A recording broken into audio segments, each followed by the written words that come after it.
পেয়েছো। অ্যান্ড তারপর ওখানে কিছু দাঁড়িয়ে জিনিসপত্র দেখছিলাম, কাকু কিছু জিনিসপত্র দেখাচ্ছিল। তো এখানে কিছু গয়না দেখালো, তারপর এখানে ঠাকুরের মুকুট এইগুলো খুব সুন্দর এনেছিল। এখন সিলভার প্লেটেড জুয়েলারিগুলো এখন খুব সুন্দর নিয়ে এসছে কালেকশন, যেগুলো আমার খুব ভালো লাগে এনি টাইম।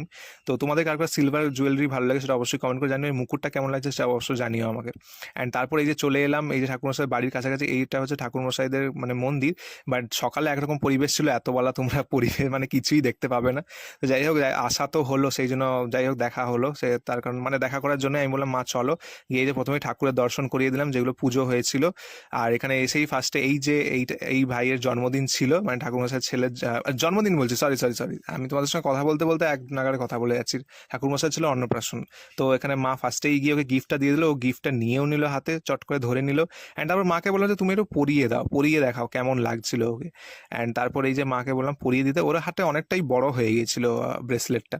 যাই হোক, ছোট পাওয়া যাচ্ছিল না,